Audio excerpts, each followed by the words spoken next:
Hey everyone, what's going on? Welcome to Raising Them Hip Hop. Hip Hop Dad here.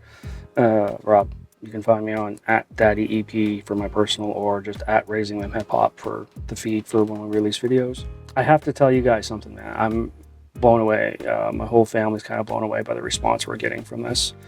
Who knew that there was people that would want to, hear some bearded old dude talk about his love for hip hop the way you guys have really responded, which is dope. It means a lot to me and to my family. My wife is actually going through all your comments, making an Excel spreadsheet.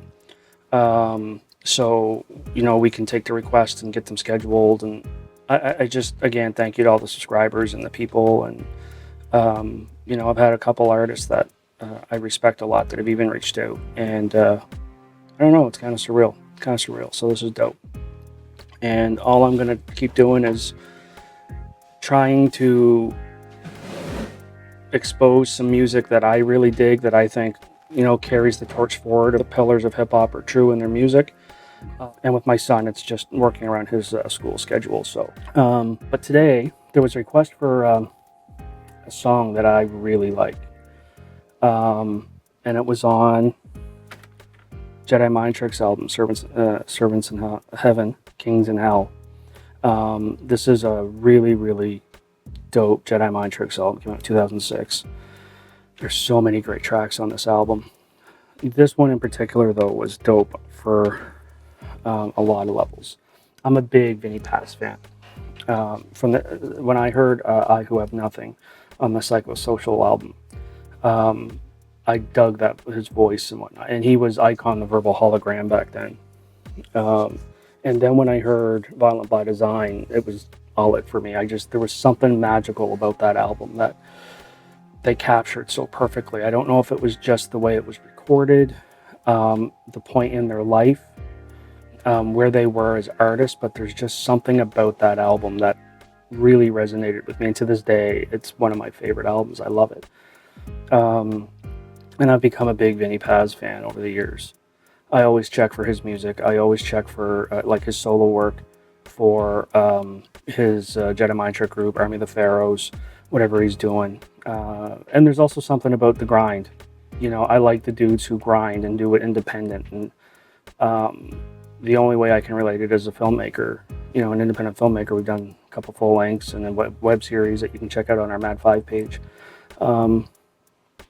We were learning when we first started, and there's a lot of flaws and technical whatnot, but there's a lot of people that really dig some of that early stuff that we did. There's something about that independent grind of going to film festivals and going and forcing your way into radio stations and all that. So that's part of the reason I'm such a big Paz fan and JMT fan. So, but this song, Uncommon Valor, I was always a Rugged Man fan. Back when he was Crestified Dibs, then he did some stuff with Smut Peddlers, and Rugged Man's history is damn mind-blowing. You should go look it up. I mean, this is a dude who was banned everywhere, and labels wouldn't touch him, and it wasn't because he wasn't talented, it was just because he was so off-the-wall crazy. But he is upper echelon MC from a technical standpoint, and lyrics, and whatever he wants to tell a story about. But this verse really changed my opinion of him. I already was a fan, but it was something new. And we'll get into that in a bit. So there's no video where Paz's verse is there, so we'll listen to the song first for his first verse, and then we'll transition to the video, because I think the visuals are important. And I'm going to try not to stop this one as much, because I think this is one that speaks for itself. So without further ado, let's get into this.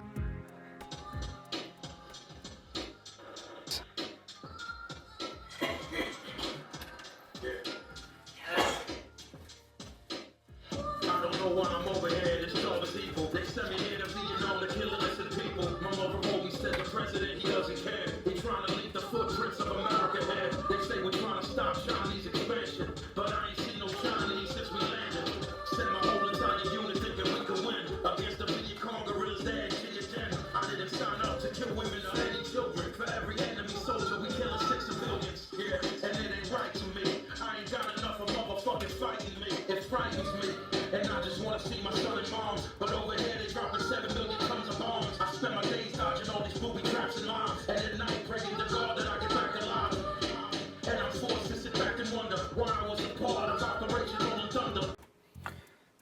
There's a couple of things I want to say. One, there's nothing I like more than when an artist can make you feel like you're there, right? Now, for me, the Vietnam War was before my time, right? But when you hear something like this, it generates interest. You want to know more about the topic of what they're talking about. And as an artist, I would imagine that's the ultimate compliment. When if I've created something, musically, visually, whatever, that draws your interest enough that you want to take some time to learn about what they're talking about, and understand it, then I think the artist has been successful. And in this instance, for me, it had that reaction because I knew a little bit about Vietnam. I'm a World War II buff, but not so much World War One, or not so much Vietnam. It's kind of a power, isn't it? Like where you listen to something or watch something, and the artist has done it so well that it makes you want to learn and understand what it is that they were trying to say. I think that's amazing. I have a friend who's a little bit older than me, and his son was a teenager when this song came out, and he literally went to the library and started studying about Vietnam just because of the interest he got from this song. And I think that's powerful, and I think it's something artists should get credit for.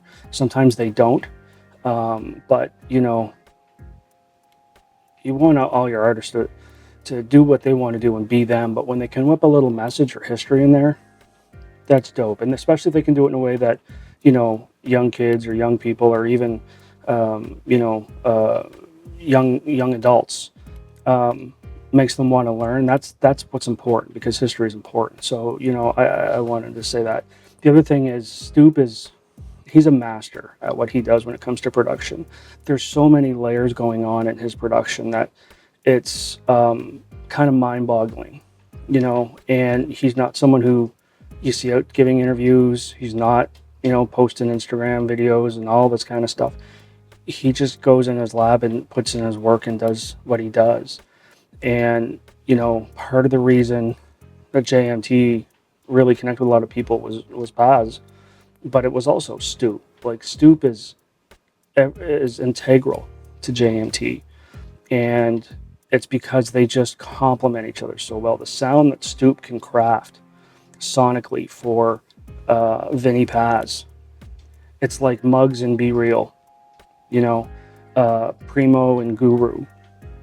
There's always these greats that just sound better over someone's production style, and it's that way for Paz. Him and Stoop were meant to be, and luckily for us, they linked up, and the rest is history. I just love the way he layers his beats. There's just something special about it.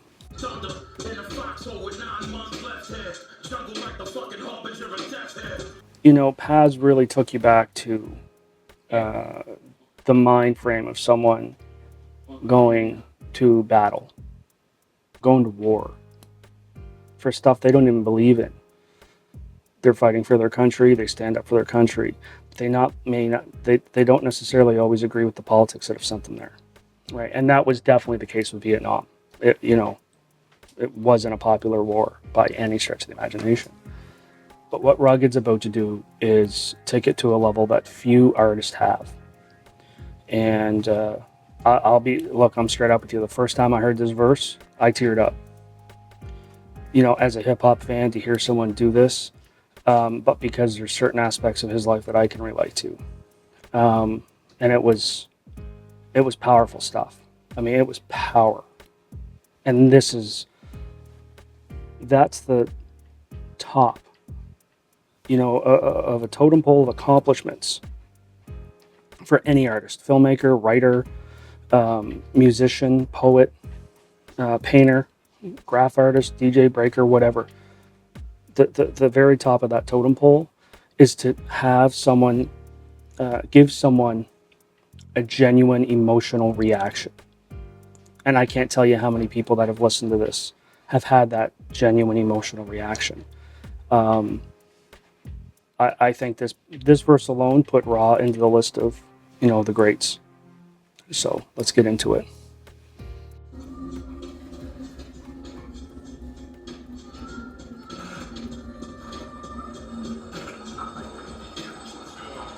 Call me Thorburn, John A. Staff Sergeant, marksman, skilling, killing, illing, I'm able and willing, kill a village, elephant, raping and pillage a village, illegitimate killers, U.S. military guerrillas, this ain't no real war, Vietnam shit, World War II, that's a war, this is just a military conflict, soothing, drug abusing, Vietnamese women, screwing, sex, gambling, and fools, and all this shit is amusing, bitches and guns, this... And that's important too. When these guys were over there, they were doing, 2-3 tours. They were long tours. They weren't always supplied properly. They weren't given proper resources. And it wasn't something that these guys agreed on. So everything he just said from, pushing pills or, taking pills, abusing alcohol, women, raping, pillaging, it happened, Now I'm going to try not to stop the verse again because I don't want to talk about it, but Ra's stuff is so powerful that I just want to let it speak for itself. We man's dream. I don't want to go home where I'm just an ordinary human being. Special IQ, we chop a gun shit, run shit, group one when the minigun spit, won't miss, kill shit, spit 4,000 bullets a minute. Victor Charlie hit trigger, hit it, I'm in it to win it, get it, the lieutenant hit it, the feeling I been it, the killing I did it, crippled hit it, pictures I painted, it's vivid, living, the wizard with weapons, a secret mission, we got the beginning, government funded, behind enemy lines, bullets is spraying, it's heating up 100 degrees, the enemies, the North Vietnamese, bitch please, ain't no sweat, I'm totally at ease. Until I see the pilot got hit, and we got to hit some trees. Taylor Motor Pro, Crash Land, American man, Cambodia, right in the enemy hand. Drink a swig of the whiskey to calm us. Them yellow hair waving black pajamas, they wanna harm us. They all up on us, bang bang. Bullet hit my chest, feel no pain. To my left, the captain caught a bullet right in his brain. Body parts flying, loss of limbs, explosions, bad intentions. I see my best friend's intestines, ready to run above his brain, and I'm covered in mud. I think I'm dying, I feel dizzy, I'm losing blood. I see my childhood, I'm back in the arms of my mother. I see my whole life, I see Christ, I see bright lights, I see Israelites, Muslims and Christians in peace, no fights, black, white, Asians, people of all types. I must have died, then I woke up surprised I'm alive. I'm in a hospital bed, they rescued me, I survived. I escaped the war, came back, but ain't escape Agent Orange. All my kids born handicapped, spastic, quadriplegia, microcephalic, cerebral palsy, cortical blindness. Think that they had it, my son died and he lived, but I still try to think positive, cause in life God take, God give.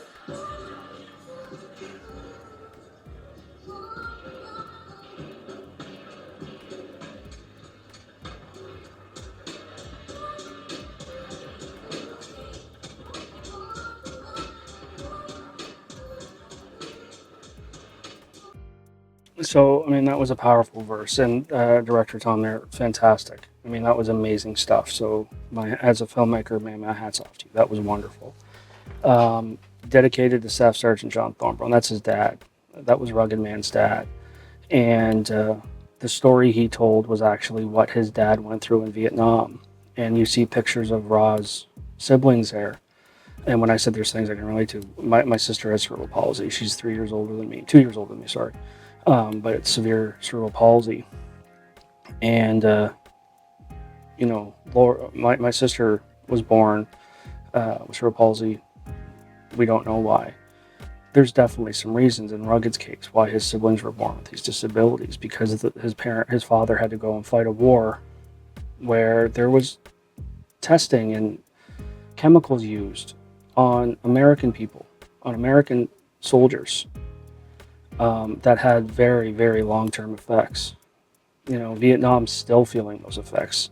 You're talking, second, third generations now that are coming out, and they still have birth defects and problems. And it's not something the American government ever wants to talk about. And there was a lot of trials and, war crimes that were committed on both sides. But that was an ugly part of American history, because of stuff like this. That verse from Ra is a tribute to his father, and anyone can get up at the pulpit and say, my dad was a great guy, he did this and that. But given the opportunity, Rugged's pulpit was his microphone, right? His scripture was his verse. And he wanted his dad to know, because I believe his dad got to hear the song and the video before he had passed away. Now everyone that's heard this song knows about Rugged Man's dad. And how can you not love someone who served his country, went through the horrific details that he went through,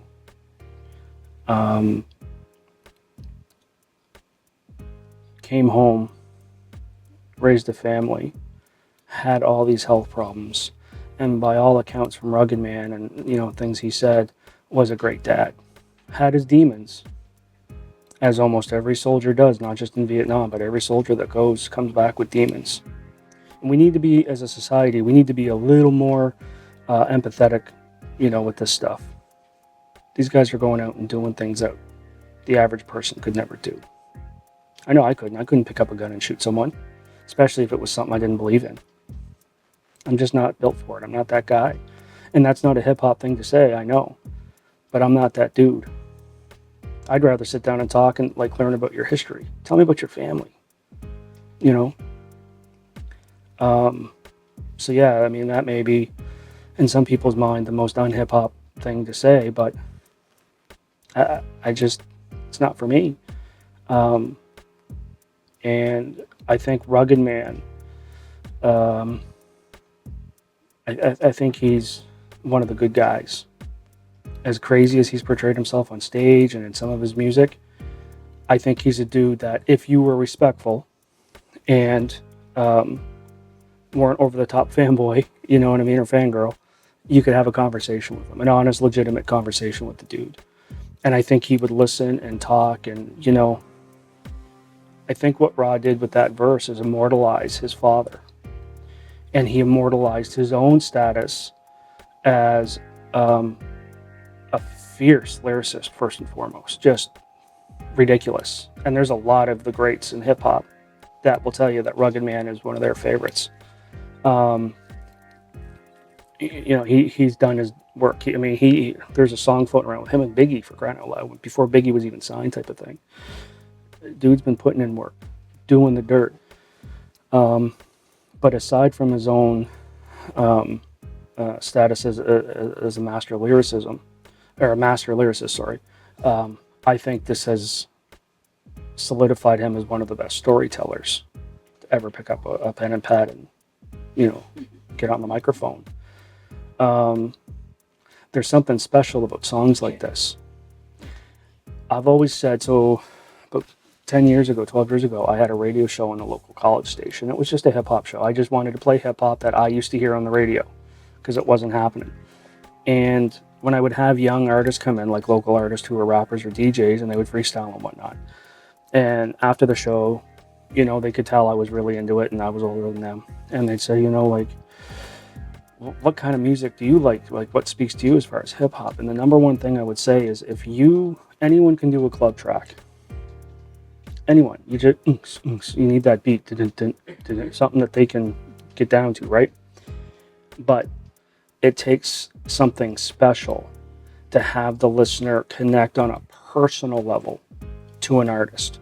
Because there's being a fan, I like his music, but then there's being a supportive fan.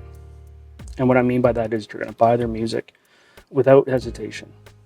There's certain artists that I just go and buy their music. I don't even have to hear a single. I know it's going to be what I want. And for us older cats, that was Tribe Called Quest, that was Outkast, that was Wu-Tang. There was just certain groups. But when it comes to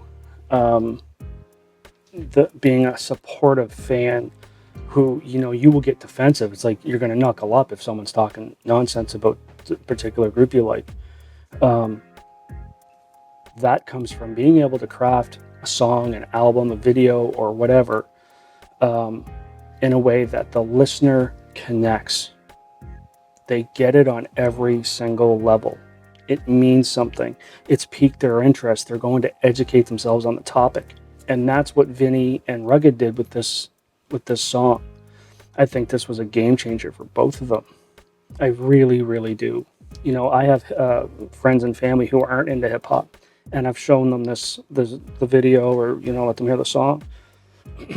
And the greatest, compliment I can give is one of my uncles saw it, and he's quite a bit older. He's my great uncle, and by the end of it, he was tearing up. Now we're in Canada. We're Canadian. We didn't go to Vietnam, but he served in the Navy, And he just got it on every single level. And I'll take this to the grave with me. He said, I didn't know rappers could be so meaningful. He didn't know that they could be that important, you know? And he made me show him how to buy that track on iTunes so he could have it. So he went back home and shared it with some of his buddies, and they all liked it. And it's because they got it. They connected with it. So here's these 80-year-old men that are Rugged Man fans now, and JMT fans, because of this song, because it was done in a way that the audience can connect. Most people, you know, real young cats, I don't know if they would connect. But once you're in your, you know, middle to late teens, early 20s, and you're lived a little bit, you'll get it. And then when you hear Rugged's verse and understand that it's about his dad and it's a true story, I don't care how thug you are, I don't care how ice veined you are, how many razor blades you got in your mouth, there's a part of you that gets weak when you hear that someone's dad went through this. And that's special. That's special. And I can't think of a song from, you know, some of today's artists that come anywhere close to having a canvas like this. Because that's what this was. Rugged Man and Paz put lyrics to canvas. And in the video, the director did the same thing.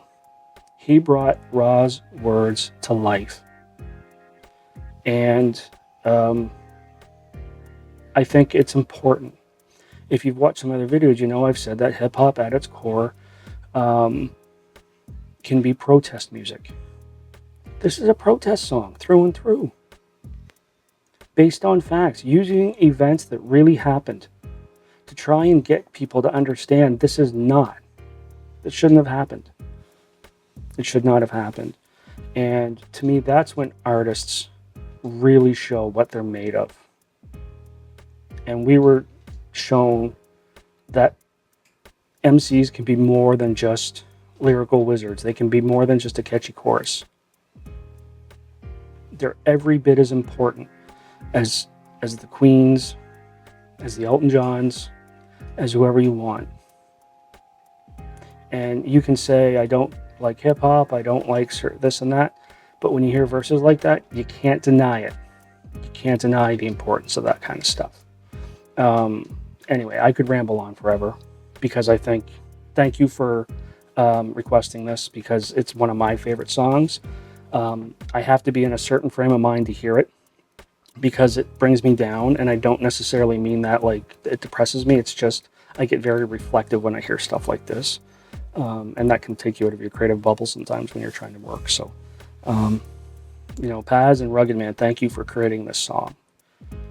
I hope you understand the impact of songs like this, and I hope you understand the impact it has on your listeners, because it elevates you and it elevates us. And that's just as real as I can put it. I know some people will say that it ain't hip hop and it ain't all, you know, get emotional, but I want to be emotional when it comes to music. I want goosebumps. You know what I'm saying? I want to feel what they're saying. I felt every single word. Thanks for liking, commenting, subscribing. I'm going to keep doing these. My son and I are hopefully going to be doing a couple more today. You know, he's really digging this. Someone we both really like actually saw one of the videos and commented, and my son was on cloud 9. I don't want to drop his name because I don't want to be that guy. You'll see the comments, but my son literally was ear to ear, and he didn't have a great day at school, and it just completely changed his day. And when he goes through and reads some of the comments that you guys are saying, thank you from both of us. So anyway, keep it up, keep it hip hop, keep those requests coming, and we're going to keep doing it. And remember, my wife sees them all. She's going through. I see all the comments too, but I just don't have time to go through. So my wife sees them all. She's putting them all in Excel for us, and we're going to get to all of them as we can. All right, guys. Thanks. Raising them hip hop.